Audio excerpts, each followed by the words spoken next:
tonight. Since 2005, we've been hosting on the third Wednesday of every month an Immerse Yourself presentation.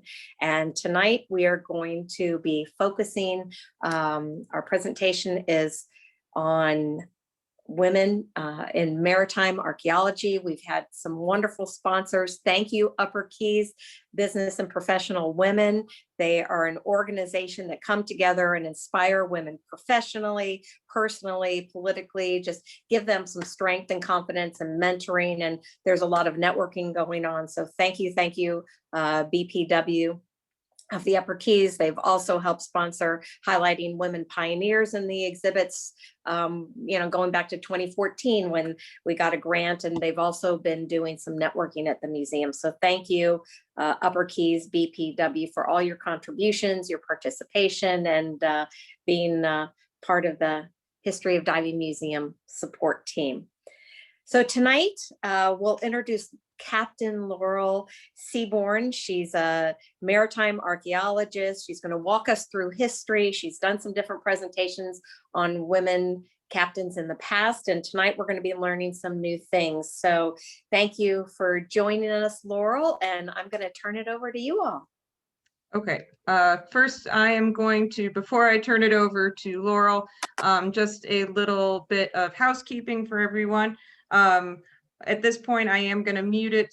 Well, you should be muted anyway, so don't take it personally. It just helps with the recording process, because we will have it available to watch later on YouTube, or if you want to share it. If anyone has any questions during the presentation for Laurel, you can send them to me in the chat feature, and at the end, I will then give them to Laurel to answer, and she'll be able to answer your questions from there. I think that kind of covers it. Also, if you want, I would love it to hear where some of you are joining us from, or how many people may be in your household that are watching. It just gives us a little bit of information on, that we can use for future grants to show how extensive our reach is every month for Immerse Yourself. So I appreciate any of that information you can share. And without further ado, Laurel, I am going to remove the spotlight from myself, and I am going to make you the head cheese here. So whenever you're ready, you can start sharing your presentation. All right, let's see if I can make this work. Did it work? I did. It's like, what can you see? Well, we can see first your presentation screen, so you should be good to go. Thank you so much. Good evening, everybody. Welcome. Hopefully, if you're here, you've zoomed in for a glimpse at the world of maritime archaeology, and specifically about some of the women archaeologists in that field, and of course, the research about women at sea in the past. So, see if I can make this work. So first off, what comes to mind when you think of famous archaeologists? Perhaps the fictional Indiana Jones and his signature fedora is the first person that comes to mind. But what about women archaeologists? When you think of those, perhaps it first comes to you as fictional characters. Evelyn Carnahan in The Mummy, she was definitely digging around in Egypt, or perhaps the TV show Sydney Fox was on Relic Hunter, but probably the most famous of those fictional characters, you've got Laura Croft in Tomb Raider. But what about other women archaeologists? So from the past, maybe what comes to mind, Evelyn Carnahan's character from The Mummy was actually based on a real person. Evelyn Beauchamp, the daughter of the Earl of Carnarvon, she was one of the first people to actually, of modern times, to enter Tutankhamun's tomb, and maybe the first person ever entering that burial chamber itself back in 1922. Or maybe you think of Gertrude Bell and her investigations into Egypt and the Middle East. But what about women as maritime archaeologists? Are there any that you've heard of? Is there anyone at all that comes to mind? So in a way, it often seems that women are not present in this sort of this masculine dominated branch of archaeology. It's usually portrayed as this tale of adventures out of boys' own journal, deep sea divers battling with a malevolent ocean. So perhaps what comes to mind is these pictures from sort of the 1950s, and in that way, women are indeed lost to the history of the field itself. And I love that in this second illustration, here's this woman, she's still wearing her dress, they're at the bottom of the sea, and she's completely incapable of self-preservation and needing rescue from danger. And you're sort of like, so that was that view of what women underwater were thought of as. So my title that I've taken for this talk, Ladies Lost at Sea. This comes from the shipwreck narratives, which were all the rage in the late 18th and early 19th century. Authors that were often shipwreck survivors themselves told their stories almost as morality tales, and they're centered on these themes of gender and class and religion. So many focused on the plight of women, so seen as the weaker sex, being tragically swept into the sea. For example, this picture here is of Margaret Fuller, a rather famous American writer and journalist who lost her life on a shipwreck, along with her husband and child in 1850. Luckily, all is not lost. Women are being rewritten back into our stories. So just to give you some waypoints of what I want to talk about this evening, some ideas of what my goals are to present to you, bring you up to speed on some of the basics. So who was it who pioneered this field, the women who were in maritime archaeology? What is it that I actually do in my job as a maritime archaeologist and a woman in that field? And then finally, something that I can show you about or share with you about seafaring women themselves and that past and how they're represented within that. So for those of you who saw my talk that I gave last year, there was much that overlaps, but you know, you'll get a prize for being the super fan that you are coming back to this again. So let's dive in. Imagine yourself in a small boat and you're approaching this massive full-rigged sailing ship. It floats on the ocean and you come up alongside of what looks like an absolutely huge wall of wood rising high in the air next to you.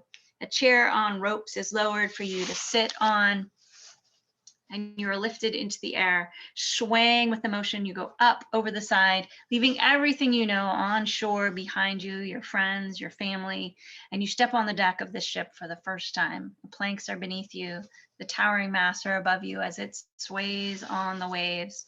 Now imagine that instead of your t-shirt and shorts and your boat shoes, that you are wearing 30 pounds of corsets and crinolines and hoop skirts. That really ups the ante, doesn't it? So as an archaeologist, my goal is really not to study the objects, whether it's beads or ropes or entire ships, simply for themselves, but rather for the insight that they would give into the lives of these men and women who made or used these objects long ago, and then to bring their stories to life. So in the slide, we have Ma and Pa for Ruth Montgomery in the late 18th century. And the other photo is Isambard Kingdom Brunel, who designed a lot of the great steamships when they were first being developed in England. So my job as an archaeologist is to collect the data, to order it in some way that helps form the best interpretation based on the evidence of something that happened in the past. The artifacts don't do those things by themselves. It's up to the archaeologist to create those interpretations, basing them on the objects that we find. But then in maritime archaeology, because so much of what happens goes on below the water surface, maritime archaeology often seems like a less known branch of archaeology itself.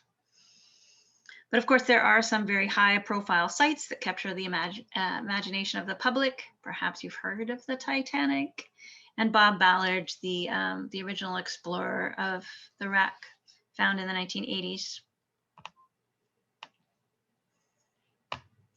Oop. There we go. So when did the field of maritime archaeology really begin? So sometime in the 1940s, Jacques Cousteau developed designs for scuba, and diving became much more accessible. So at that point, the first underwater archaeological investigations could then follow. For university courses, when you're studying the origins of maritime archaeology, a lot of it focuses on the famous wrecks or the big names such as Bob Ballard or George Bass. But women were also really instrumental in pioneering the field. So one of the earliest women was Honor Frost, seen in the picture here with a stone anchor. She began diving in the 1950s in France and Turkey looking for wrecks. And she surveyed a lot of sites in the Mediterranean. She's quoted as saying, "Time spent out of the water was time wasted." I love it. In 1968, she led a UNESCO expedition to survey the Pharos, or the lighthouse site at the port of Alexandria. So these ancient sites that she was looking at. And she's best known for the excavation of a Punic ship at Marsala in Sicily in 1971. So then in 1959, she joined together with the American Peter Throckmorton, who was surveying ancient shipwrecks along the Turkish coast. And they kept looking until they found one at Galedonia that seemed like a good site to use as a sort of a test way of what they could do if it was surveyed archaeologically. And then they each returned home, Honor Frost and Peter Throckmorton, to organize support for like a true archaeological dig investigating this wreck. So Honor Frost at that point was at the University of London, and here she knew Joan Duplat Taylor. So she convinced Joan to direct this Cape Galedonia excavation. And this is often noted as the very beginnings of maritime archaeology as a science. So by then, Taylor had over 30 years of experience in the field, including work in Turkey. So she was sort of, the perfect person to get for this work on this site. And she had the organization skills to undertake the excavation. So since the 1930s, Taylor had been working as a curator of the Cyprus Museum and directing archaeological excavations on the island. But after World War II, she continued doing archaeological work in the Near East when she could, but usually it was only when she could get leave from her post as the librarian at the Institute of Archaeology, University of London. Most of these excavations, especially throughout the 1950s, were with her friend Veronica Seton-Williams. So at the University of London, she met Honor Frost, and the Cape Galedonia excavation that they then undertook was to be co-directed by a young graduate student named George Bass. So because his institution was the one that had been the main financial supporter of the field project, her contributions to that excavation were really downplayed. So in the history, you might not hear about her at all. I had to look up a lot of this information, and they're like, oh wait, where does she come into this? And so she was even written out of some of the reports. Still, she became a very enthusiastic promoter. You see her diving on the site there in the picture. Of this new way, this new science of diving on shipwrecks for underwater archaeology, seeing its potential. So she was the original founder of the scholarly journal, International Journal of Nautical Archaeology, which still exists today, to promote the publications of findings in the field. Another of these early pioneers, Margaret Ruhl, in 1967, she was the founding member of the Mary Rose Committee for the Society of Nautical Research. She introduced legislation that would lead to the Protection of Wrecks Act, and she was one of the original supporters of these surveys that found the wreck of Henry VIII's Tudor ship, the Mary Rose, which was found in 1971. So she became responsible at some point in the 1980s. She became the head, the principal investigator for the meticulous underwater excavations that happened with this ship over all those years until 1982, when they actually raised the entire ship off of the seafloor. This was said to be one of the most complex and expensive maritime recovery projects in history to date. So the actual form, or the what's left of the Mary Rose, is now on display in its own museum that was opened in 2015 in Portsmouth, England. Next, we have Pilar Luna. In the 1970s, she began surveying sites in her homeland of Mexico. She became completely enthralled with maritime archaeology, doing some cave diving, and she ended up organizing maritime archaeology courses for the National Institute of Anthropology and History in Mexico. And she founded the division of underwater archaeology for the country. So then in 1990, she was coordinating a team that included US researchers that came in to excavate the USS Somers, famous for its connections to Herman Melville's stories. So these are some of the few women who built up the theories, the methods, and the interpretive analysis frameworks in the pioneering days that really established underwater archaeology as recognized as a scientific discipline. So before this, it was more just, people go to a shipwreck and they take a couple things and they have a look at it. But this was bringing it down to the level of science where you're doing the archaeology, you're recording everything that's there, and creating this this complete map of what's there at the site. So for role models, since these early beginnings, university programs have then been started to teach more maritime archaeology. And the latest figures show that about 40% of the graduates in American institutions are women. In Britain, that's a little bit higher. That number increases to 55% that graduate from maritime archaeology courses or programs. However, there's less data for commercial jobs after graduation, how many women actually end up in the field working as maritime archaeologists. But we do know that about 37% of university faculty positions in maritime archaeology are held by women. So some of the role models that I have known from my time in the field and meeting them at conferences include what the women you can see here. So Dr. Lynn Harris from South Africa she's an expert in slave ship archaeology, wrecks from Namibia to Costa Rica, and she was my thesis advisor while I was a graduate student at East Carolina University. The next one over, Connie Callagher.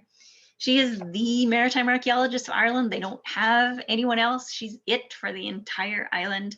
She's also a specialist or an expert on pirate wrecks in her country. And the last, Wendy van, and I know I never get her name right, Duvenvoort, as a specialist of the Dutch East India ships, and she works in Australia at Flinders University.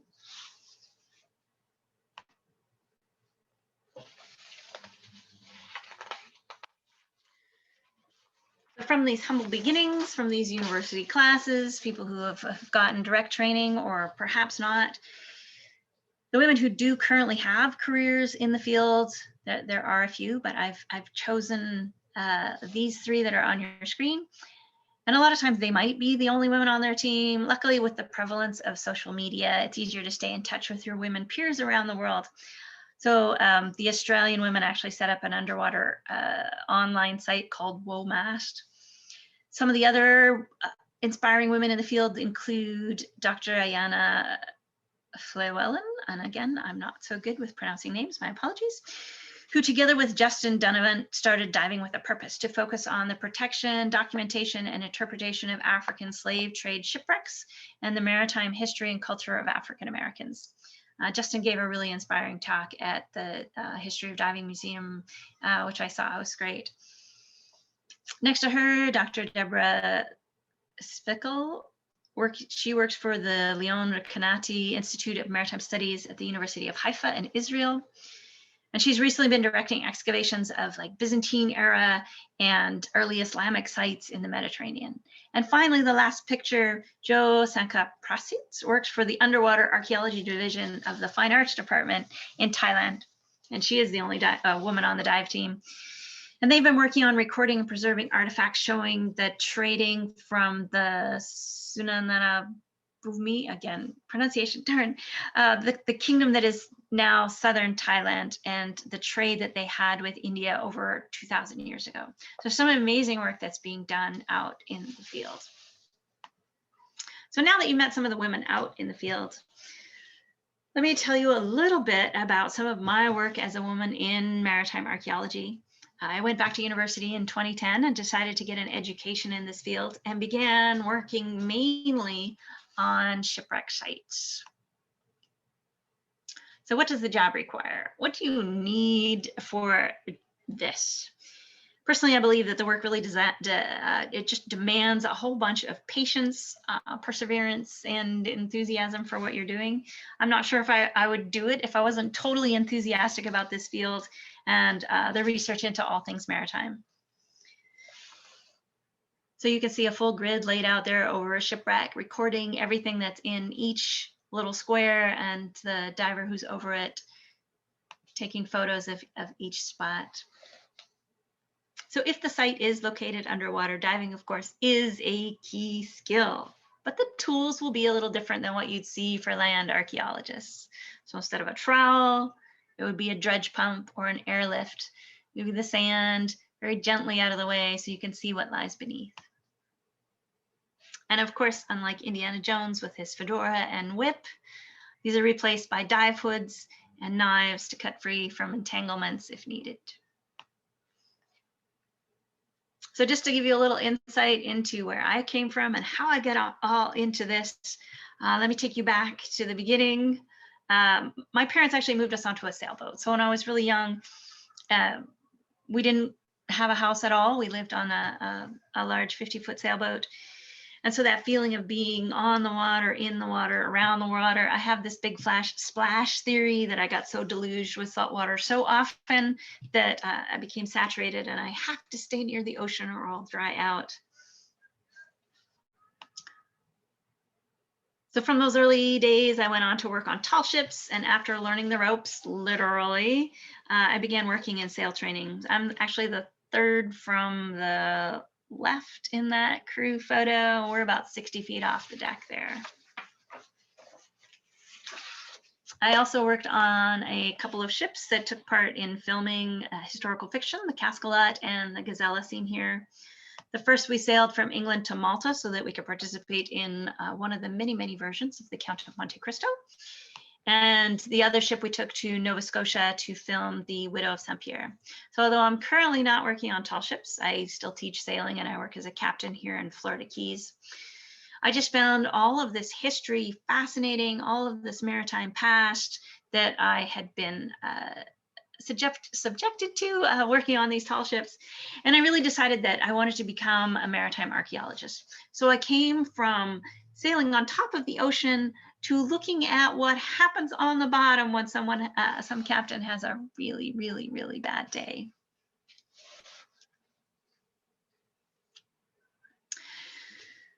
So really 95% or more of archaeology is probably just in the research and the analysis and what happens. So you're studying all that has been found, but the fieldwork is more of what is the visible end of the job.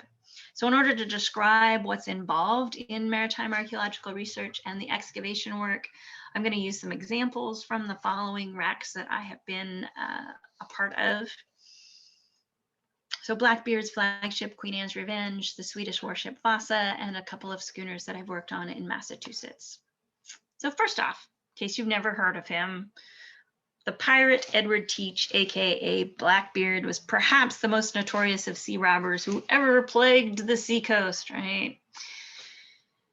He and his fellow pirates captured a French slave ship. So that's what you see in this line diagram of, it's a French slave ship, La Concorde. They captured it in 1717 and they renamed it the Queen Anne's Revenge.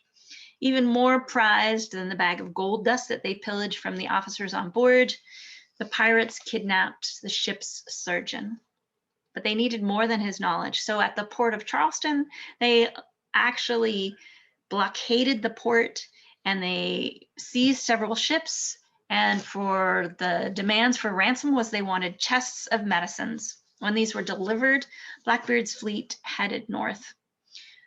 However, at Beaufort Inlet, North Carolina, the flagship grounded on a sandbar and was abandoned. So Blackbeard, at that point, marooned many of his 300-man crew and left them there, taking most of the valuable plunder himself. So perhaps he was downsizing.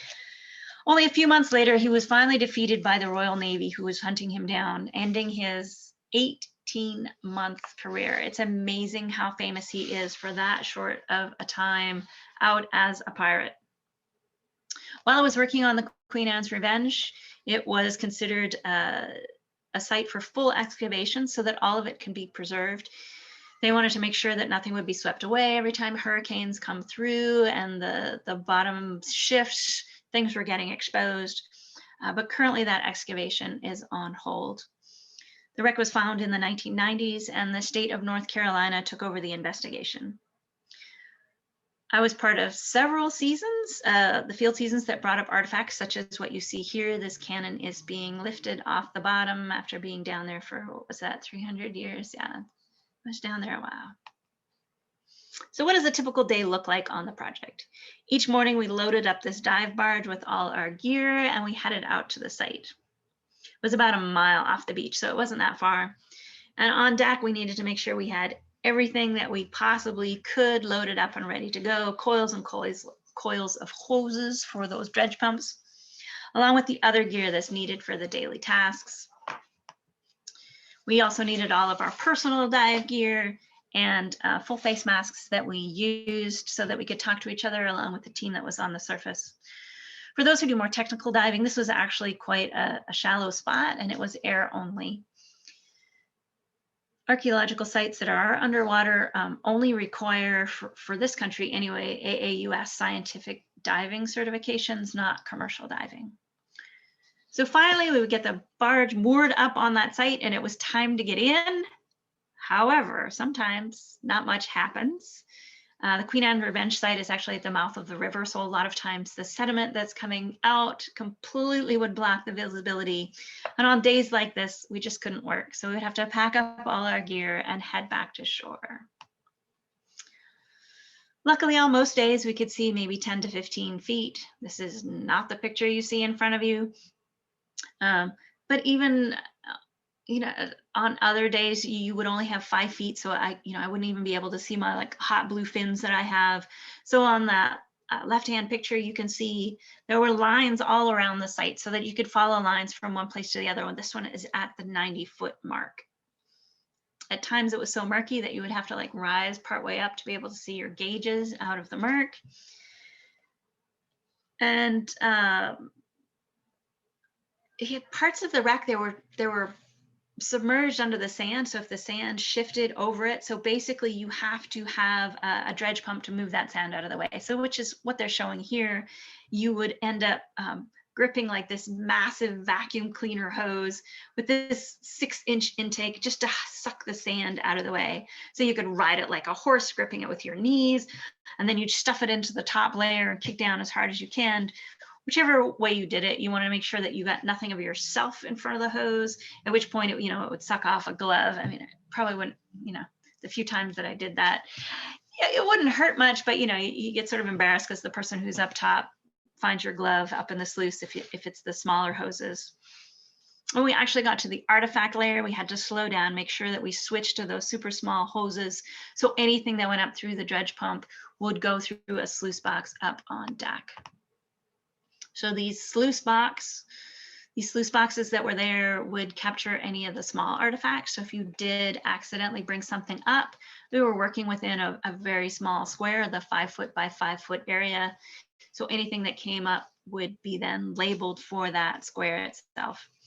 A lot of what we brought up was this small lead shot. So as a diver on site, you couldn't carry free weights that were the small bags of lead. So the little small balls that are in them looks almost exactly the same as what you would have historically. So it would basically, they would have to take a microscope to it to find out if it was modern or not. So then the final step was to take whatever was caught in the sluice box at the end of the day and actually pan it for gold. So if there was any of that, the dust from the original bag of gold dust that the pirates took, it would be in those small flecks at the bottom of the pan. And I found a few of them, but not so many that you'd be excited that you had found gold. Underwater, of course, we're not the top of the food chain. There's always a chance of wild animals being on site. It's not really our world, we're just visiting. And of course, patience becomes really necessary when there's an octopus on site.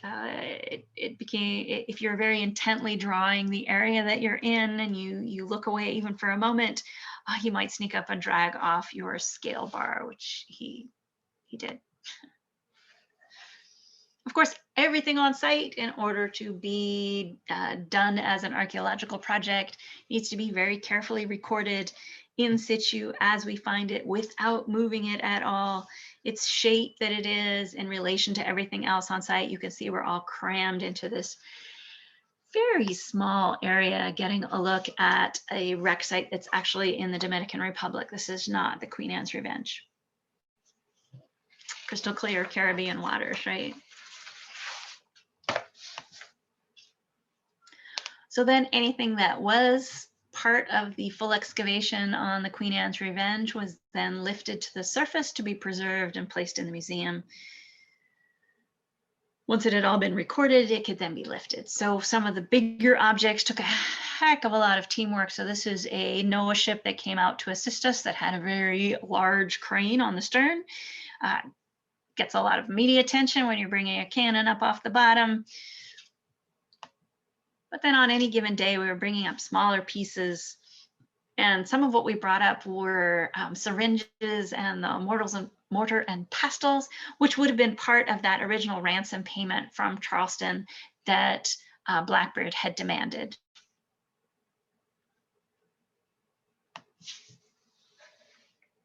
So all the artifacts that are brought up off the bottom from the Queen Anne's Revenge, they have to be kept wet for transport. So that's what you're seeing in those big black bins filled with water.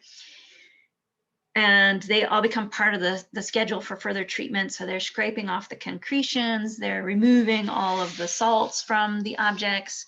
Some of them even undergo electrolysis. So the cannons that you see, they spend 2 years in a tub undergoing electrolysis so that they can be conserved properly. And then finally, the finished items will go for display at the North Carolina Maritime Museum at Beaufort. Finally, although Blackbeard's history really says nothing of the women sailing aboard his ships, I assume they weren't there, no story on piracy would be complete without mentioning the infamous Anne Bonny and Mary Read. As much as I've tried to track down the ship that they were on, they sailed with Jack Rackham, was called the Ranger. Unfortunately, this is rather a common name. There is a ship that's been excavated in the ruins of Port Royal, Jamaica, and it's believed to be the Ranger that Pirate Black Bart had commanded. So I'm close, but not quite there. So unfortunately, there's really nothing known in the archaeological record about women on board pirate ships. So switching gears from that very wet underwater diving excavation, we moved to the Vasa. In 2011, I worked on a project at the museum in Stockholm on the preservation of the royal ship there. It sank in 1628 before it even got out of the harbor. Its full length is 226 feet, but it just wasn't quite constructed wide enough at only 40 feet across. So with the shape of the hull, it just didn't have the stability that was required. So on that grand celebration at the departure, here it is on its maiden voyage. And you can see in this illustration, it was just like all flags flying. There was a huge gust. The gun ports were open, about to give a salute with the guns, with the cannons, and it went so far over all of those filled, and it went directly to the bottom in the bay. Luckily, almost everyone was rescued from the ship. It being a celebration, there was maybe 300 people on board. But luckily, all the little boats that were in the harbor could collect everyone. At that point, it was such a huge thing. Here was this warship that was going for the king to be part of the battles there in the Baltic. And luckily, because the head shipwright had died, no heads rolled when the king found out that his ship was now on the bottom of the ocean. So in 1961, they found the ship and they decided to lift it completely from the mud. It took 5 months and 10 archaeologists, once it had actually been lifted, to begin that recovery. So of over 30,000 objects, and they then found another 10,000 objects on the bottom of the ocean where it had sat over like the next 5 years, things that had fallen off the ship. They brought all of these up and they were placed in the museum. So it resulted in almost 60 years of research and studying those objects and the ship itself and what it can tell us about early 17th century Northern Europe. Just some amazing finds. You can see the bottom corner of the photo, the archaeologist is digging through some very lovely muck there. So the actual preservation of that shipwreck stuck in the mud is amazing. What has survived and is now in the museum. So they've done decades of conservation. It's sitting in a state-of-the-art museum, completely air-conditioned, airlock doors, all of that sort of thing. But you can see that, like, given the right conditions, like an anaerobic environment where it's buried down into the mud, and there are no teredo worms in the Baltic, and it's cold, nothing like the Florida waters down here where it's nice and warm, but the ships decay fairly quickly. So I was really lucky to be able to work on a project documenting the lower decks of the Vasa. So we were creating a complete 3D working of that bottom part of the ship. And they were able to replace all of the bolts that they originally held it together with in the 60s, because all the bolts were starting to rust in there. So they had to completely replace absolutely everything with stainless steel bolts to hold the whole thing together again. So while I was there, I noted that very little had actually been presented about the women who were associated with the ship. And I had looked into some of the research done on the Vasa's shipwright. His widow, Margaret Nichols' daughter, after her husband's death, she had actually had to manage the shipyard for the year that it took for the ship to continue to be completed. And then during the maiden voyage itself, 2 women had actually drowned, but their individual histories have been lost to time. Their remains, such as this is a reconstructed version from the skeleton of Beata. So they're bringing these women back to life, and they're doing more of the research on them to see if they can find out more of their stories. And so since my time at the museum that year, there's been an increased interest in what these women contributed to Vasa stories, and there's now an exhibit there at the Vasa Museum. So, you know a little bit about women pioneers and what I did as an archaeologist. So what's up next? Finally, I want to talk to you just a little bit about my research on women at sea themselves. So most of my personal research efforts have been looking at seafaring women in the 19th century. So it often seemed like women didn't exist in that world. Like there's just so little that's written about them. Wives are supposed to stay on shore, pining for their sailors who have gone out onto the ocean. The painted ladies of ill repute might join the ships in port, but the tales are really, there's this focus on the iron men and the swaggering sailors, and all women were thought to be bad luck on ships, right? So yes, sailors are definitely superstitious. This view has really been perpetuated even to today. So when I say that I research women on sailing ships, I often get asked, oh, but aren't women bad luck on ships? As if for some reason that idea would be the reason why they had never gone to sea. Like there's sort of the circular reason in there. But these assumptions really don't tell a true story. So in the 19th century, hundreds and hundreds of women went to sea. There were the wives, daughters, sisters, nieces of the captain, along with the help that went with them, of captains who were on whaling ships, on merchant ships, yachts, family coasting schooners. And I'm just going to add in there that in that time, there were no statistical anomalies that there were more sinkings or less monetary value from the cargo or the whale oil when there was women on board. Just saying.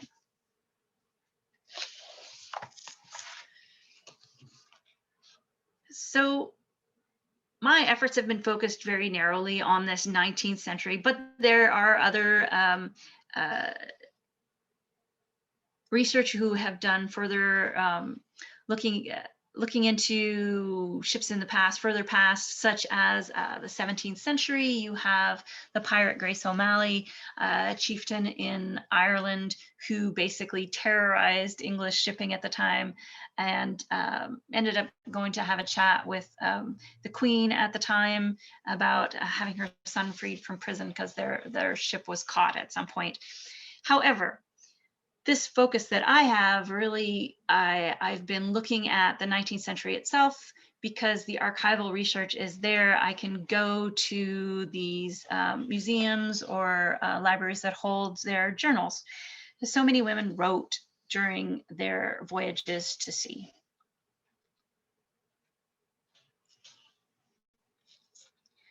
So by looking at these journals, by reading what is there, I've been looking for what objects they would have taken with them. So it's almost like I'm working backwards to find out what I would be able to find in archaeological search on shipwreck sites. And I'm telling you, reading these journals, when they've written crosshatch to be able to save paper so they can fit more in, so they write horizontally and then they turn the paper sideways and they write again in the other direction, really crosses your eyes, right? Just a little bit. So some of these objects that are mentioned when you're reading these journals, you can see on this list here. So you have this large trunk of personal items that they would have had with them, gamming chairs, gimbal beds, sewing machines, parlor organs, children toys, and the small deck house. And I want to talk about these just a little bit more. So women brought all of their clothes and possessions aboard ship with them on, in a travel trunk. So everything's from hats to shoes, and Hattie Atwood lists here everything that she brought along. 4 dresses, all hand-me-downs from her sisters and mothers, plum-colored skirts, but no shirt to match it. Everything there from her beaver coat, ribbons, shoes, all packed away. And besides these, she might have also had books, sewing items, etc., things to entertain her on the voyage. So much of what would have been crammed into that trunk probably wouldn't have been much different from what was on land. So I'm trying to figure out, like, if one of these was preserved in its entirety, like they have found in some of the Western River steamboats that they have excavated, they'll find like a complete trunk, completely enclosed and everything preserved perfectly. Part of what might have been different would there might have been a wider range of warm and cool clothing because you have this massive change of climate if you're going from one environmental realm to another. Other things they might have had, rubber boots, very unfashionable here, but excellent for wet decks. Along with that, perhaps hats would have had more ribbons and ties on them to hold them on their heads in the wind. And you have this description here from Hattie Atwood, who sailed with her father in the 1880s. She describes her creative reconstruction of a beaver hat. I took my black beaver hat, I cut off some of the brim, I bent it into a poke shape, and I felt quite proud. I donned the hat and I went on deck. Father immediately ordered it overboard.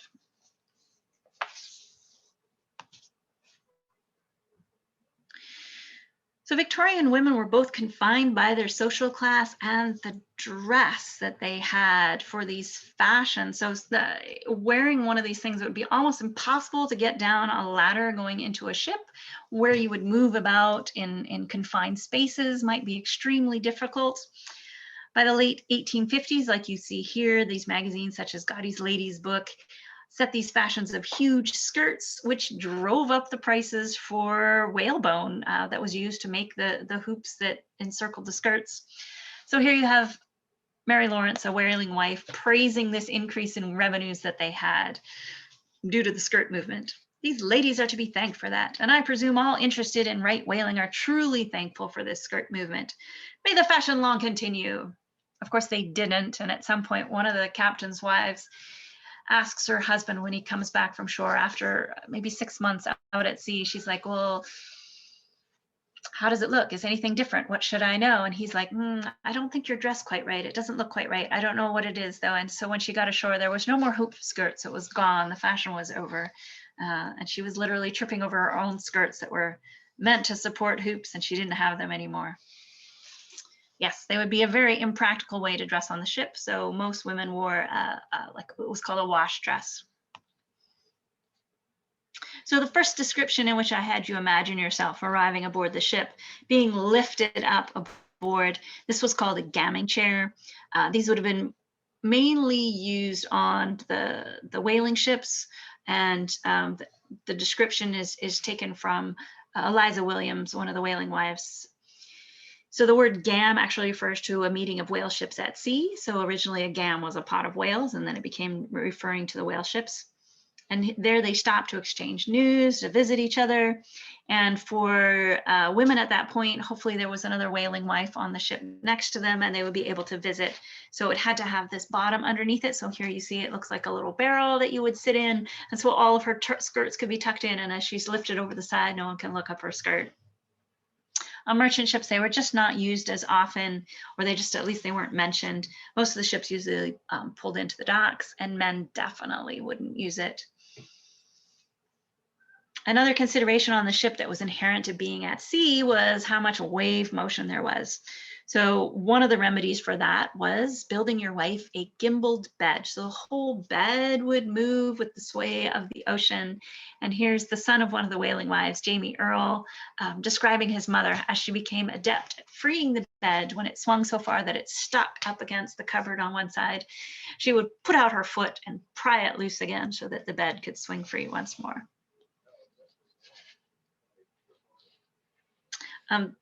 This one still exists. It's on the Charles Morgan at Mystic Seaport. And there were others that were used on merchant ships, including the Benjamin F. Packard. It's also on display at Mystic Seaport.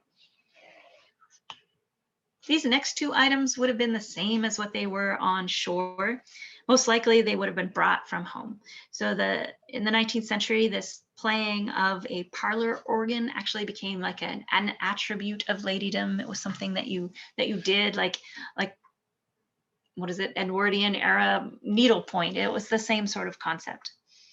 It was very symbolic of a rising class being able to afford these parlor organs that were much less expensive than having an actual huge piano. And they're mentioned on both whaling and merchant ships. And then in that bottom woodcut, you see a woman at a sewing machine. This is Maddie Nichols, and she took her sewing machine with her on the Frank Pendleton. This is 1886. And most of the time, sewing is just mentioned like as an activity. So talking about knitting and doing lace and cross stitch and sewing up clothes or making quilts.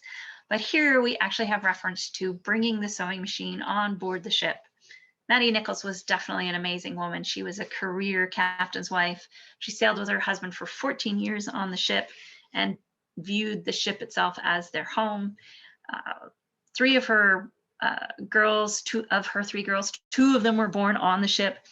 She circumnavigated the globe 4 times and survived 2 shipwrecks.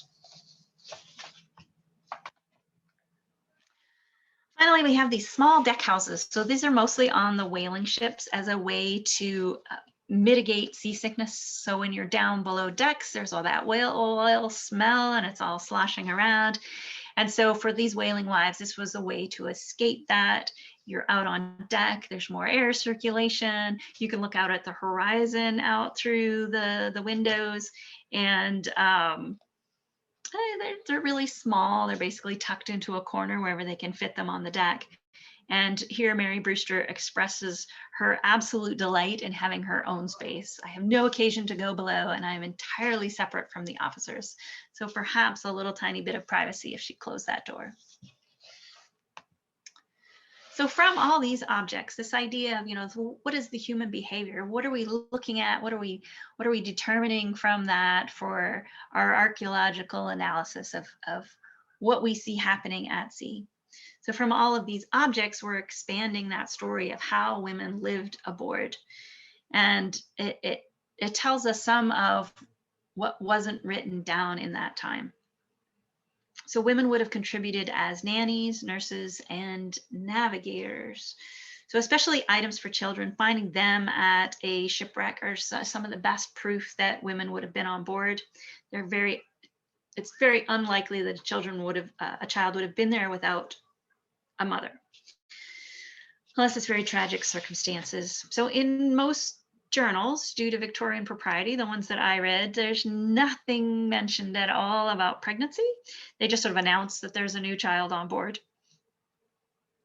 But in those journals, they describe toys such as Ralph's small boat here that sat on the deck, or swinging cots. And on the other one, that would be Jamie Earl sitting on the deck of the Charles Morgan with his trunk underneath him and his, is that the one with his toy gun in his hand? I forget. So you have this concept of bringing children along on something. And I mean, whaling ships were basically a factory, and you know, there's fires that are melting down whale blubber. I mean, it's quite the place to have a child along with you. So they would have confined most of them to rather small spaces on board.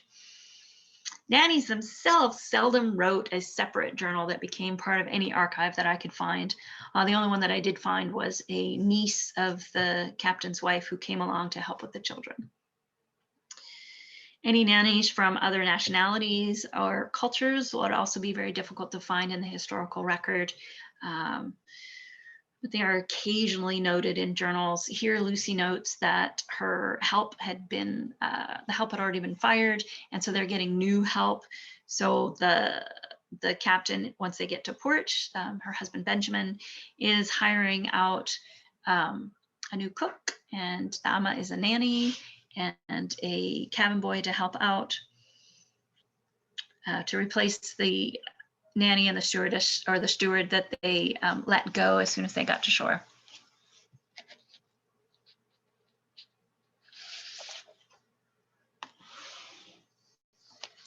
Many women also took the role of nurse during this time period.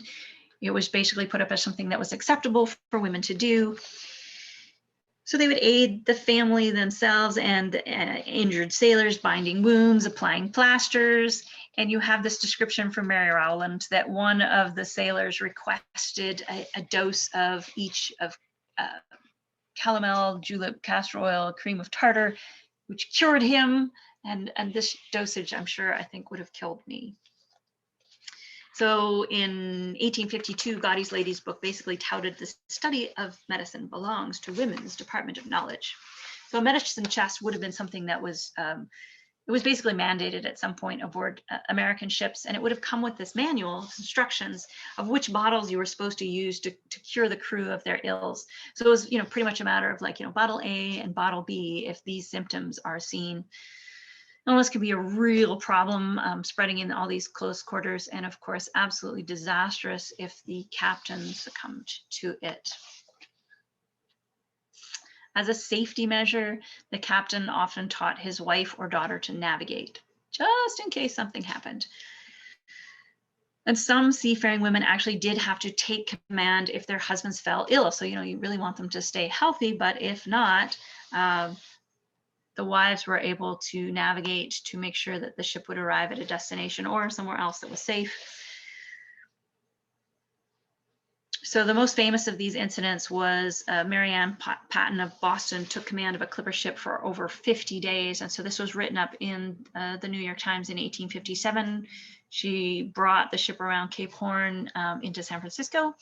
And it says, of course, true to her husband's directions, she took up a sextant and kept run of the ship, giving her orders for the course to be steered from that navigation that she did. So you would think that with all of this concept of, you know, the male sphere being out at sea and the women were supposed to stay home, the 19th century, there was this paradigm shift. So this is why at that point in the Victorian era, so many women ended up going to sea. So as industrialization increased and the home was no longer your place of work, this split between shore and sea that became known as separate spheres actually set in motion this idea of you know, the romantic notion of men and women and love in a marriage. And instead of staying home, maritime women on shore, there was so much loneliness and dissatisfaction that the husband wasn't present. They then decided to join their husbands out on the ocean and create the ship as a home. So this paradigm shift that was supposedly separated them actually encouraged women to go to sea in this era. So our track through all this, hopefully you've learned a little bit about pioneers of maritime archaeology and some of the women who are in this field right now, and the joy of working as a maritime archaeologist, and finally the clues to some of these lives of seafaring women who in the past were out at sea. It's still a young field, so we have this opportunity to ensure an inclusive look at our past. Some of the outreach that I do. A few years back, I co-founded and began working as an instructor for CMAP, which is a lot shorter and easier to say than Seafaring Education and Maritime Archaeological Heritage Programming. And we run field schools to help develop abilities in citizen science. So we get students out on shipwrecks. Most of them do not need to know how to dive. The wrecks that we've been working on in Massachusetts have been shoreside for all of the training that we've done. So here you see the Ada K. Damon, a sand schooner on shore in just north of Boston. And our most current project, this is the steamship city of Rockland that we're working on. It's out on a little island, so we got to transport everybody by boat out there. All the training is done through Salem State University, so there is credit that you can get with it. But most important, that intensive week of training includes international certification. So if you want Nautical Archaeological Society certifications, it comes with that. There are many ways to get involved if you really are interested. You can take courses with us, of course, diving Florida shipwreck trails, volunteering with agencies such as the Florida Keys National Marine Sanctuaries, too many letters. So being able to get out there, they offer training on how to become a citizen scientist. Also, you can do the Submerged Heritage Monitoring Scout program to monitor wrecks in your local area. And if you don't feel like diving, there are programs such as Stamps, where they ask for updates on any of the wrecks that you might see on the shores where you are. And of course, your local archaeological societies. If you have need of any more information on any of these, please let me know. Finally, I hope this has given you some insight into maritime women archaeologists. And I really want to thank the museum. And if you have any questions, I assume Emily is going to pull those up out of the chat and give them to me. Thank you so much. Oh, thank you. This was fantastic. Hopefully I didn't go too much over time. Oh no, you are doing a-okay. So let me zoom out of this. There we go. And I will remove your spotlight. Let's go to gallery. All right. So I'm gonna take away your screen share. There's always, Oh, absolutely. How many things you have to move? I know. Let me take away I think I can do that too. How's Yeah, that? Does that perfect. help? There you No, go. that was excellent. So awesome. And welcome back, Lisa. Oh, I'll unmute you. And I've got some more folks coming in. So I'll let folks, I know I've got a couple questions here. If you have questions, feel free to send them to me through the chat. So one of the first questions I had was, it seemed like when you were talking about the female pioneers that most of them seemed European based. Do you have any thoughts on why there weren't a lot of American women in the early underwater archaeology field? I mean, as you said, there are more now, but especially the early pioneers. I wonder if it was just the era that it started in, and initially, yeah, it's interesting to think of it that way. I'm like, wait, no, I'm not sure. But from the research I'd done, there really aren't, like, the American contingent is not there for those first pioneer days, setting it all up. Mm-hmm. To go through my mind again, I'm like, well, we even have, Pilar Luna. I mean, even she on the Mexican side of things. Right. And that's not to say that they weren't there. Like, a lot of times the women who are the wives of these maritime archaeologists were there on shore, coordinating, organizing, making sure that artifacts got cataloged, but they're not credited. Their contributions aren't necessarily noted. So Right. No, that'd be More something digging. interesting to look into. I know, more research. Thank you for asking. Oh yeah. I've got one. Do you think growing up on sailboats helps you better understand the lives of the individuals you study, and in what ways, if so? I do. One of the things that I used to say all the time in my university program was, you don't actually do anything with real ships. Like, why don't we go out on tall ships? Why don't we go and see these things in the real that are intact before we see them shattered into a million pieces? And that was part of why I started my nonprofit. So part of that seafaring education side of it was to try to have our students experience the full life cycle of what that ship or that maritime environment would be. So getting them to a shipbuilding project, seeing the boat being put together, a boat, a type of boat, and then having them go out and sail on that type of boat, or being on a steamship, which was, I couldn't find one for Boston. All of them were pretend. And then seeing the wreck itself afterwards. So for me, I feel like part of it, of course, you can never actually know completely what it was for those people to live in the past. I never really had to worry about scurvy, and I've been vaccinated for a lot of things, so all of those things weren't part of my life on a ship. But there was still the dangers. You could fall out of the rigging and into the sea and never be seen again. Those things were there. They were luckily never happened on any of the ships that I was on.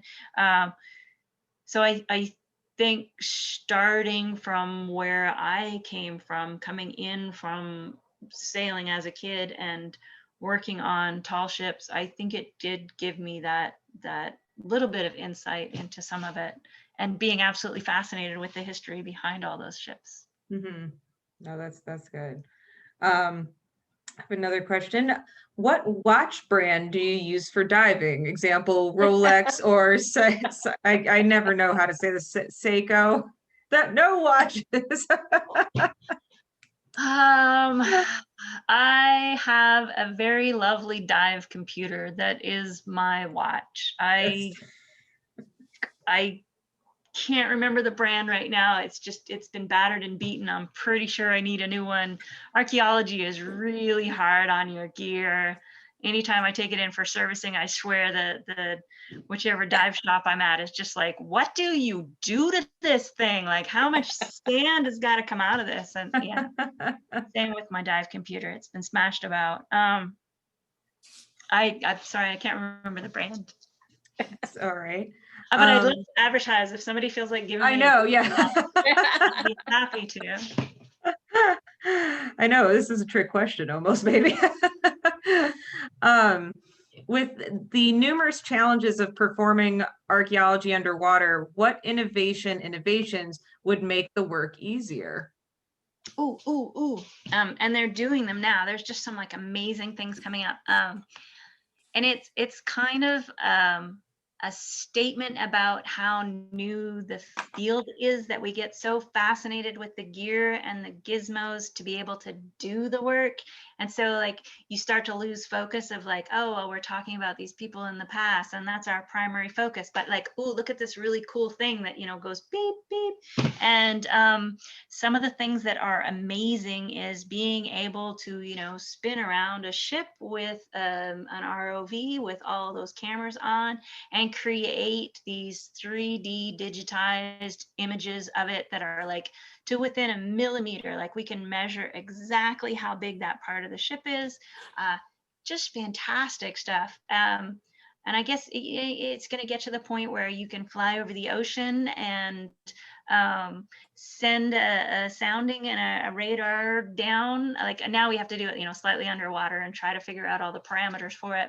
And sometimes you miss the ship because you wiggle the boat that's on the surface back and forth. But it'll get to the point like for the LiDAR flying over the jungles that can see all of the structures underneath the jungle foliage. I'm like, I want that.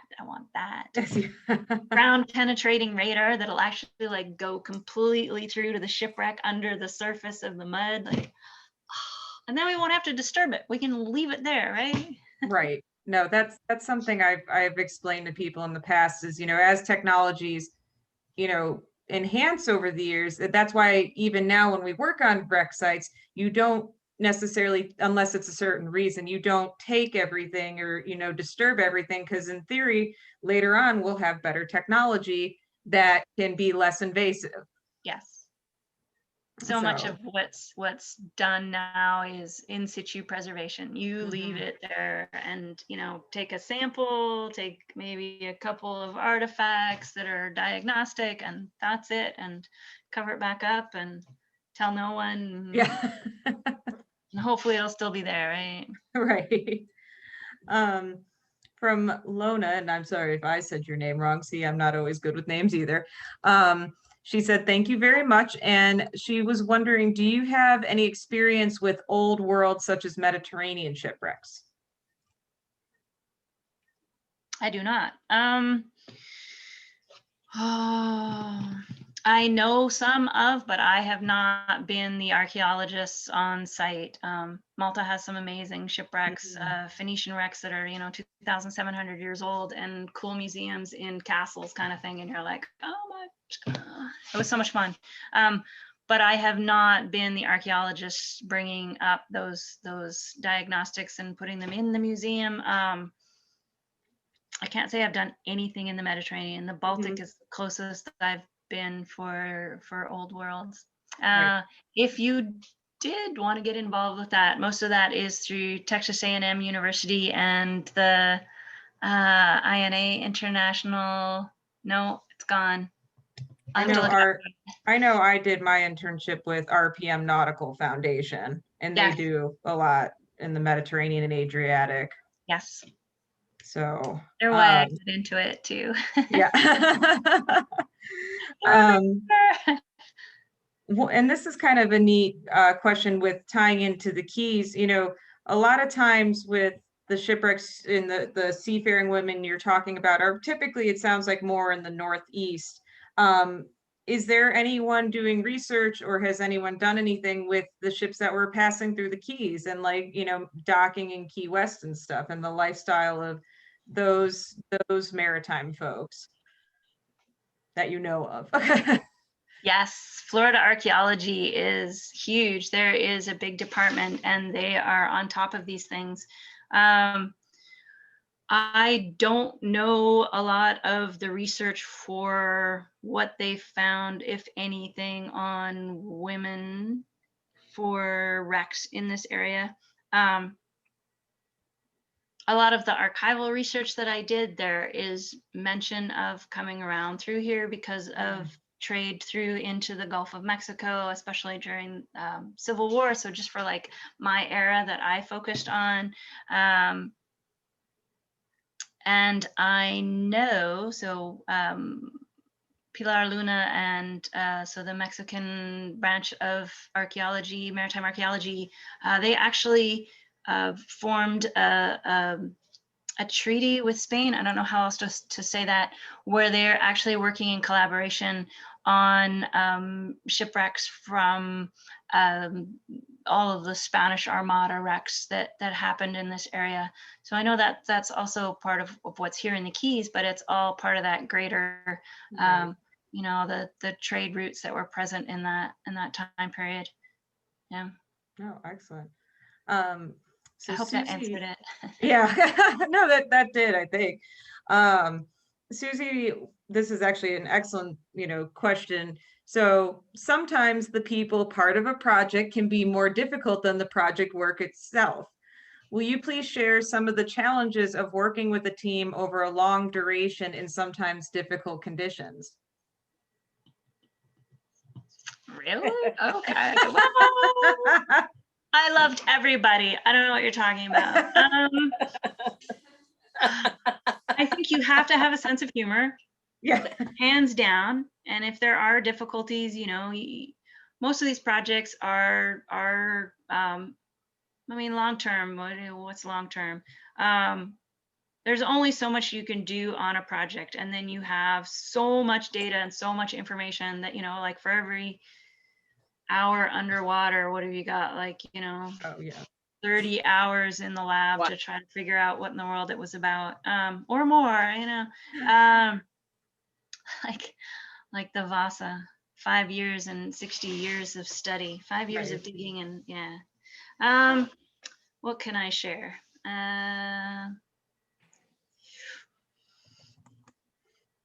It's very interesting when you have personality conflicts with other humans, and so if following the chain of command and keeping the peace and making things work, because in the end, I mean, what really matters is you only have so much time to do these things, and given what the funding is and given what you have to get done, there definitely have been some complications due to people's egos. And I was on a project where there were 4 women, and it was amazing. Like, you would think in that small group, we'd band together and we'd get things done faster, but there was definitely personality challenges there, and one person thinking that they knew more than they did maybe, and the other person who was actually in charge being like, no, you don't, stand in front of the camera and look pretty.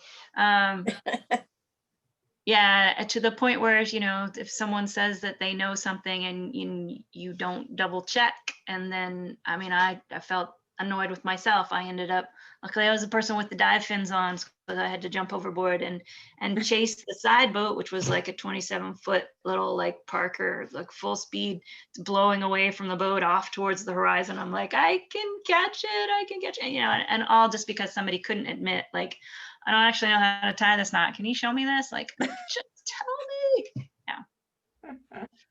But otherwise, most of the time I've been really, really lucky. Right. No, that's great. That is awesome. Well, so I think we're good on questions for now. So I think we can start, wrapping up, Lisa. I can turn it over to you. All right. Well, I want to thank you, and we appreciate your support of the History of Diving Museum, doing these presentations for us. As an Immerse Yourself speaker, we give you a 1-year, 362 days membership, so that you can come in. Now you can be a lucky charm, and you can spread that love to some of your friends that haven't been to the History of Diving Museum. So thank you Thank you very much. It was every time I'd write down a question like, oh, I need to know this, you'd cover it in like the next slide or so. So thank you. A lot of information, a lot of information. And I know as a wrap up, let you know that next month we've got William Yanni. He's a support diver for Cirque du Soleil. And we're going to learn about, what it takes.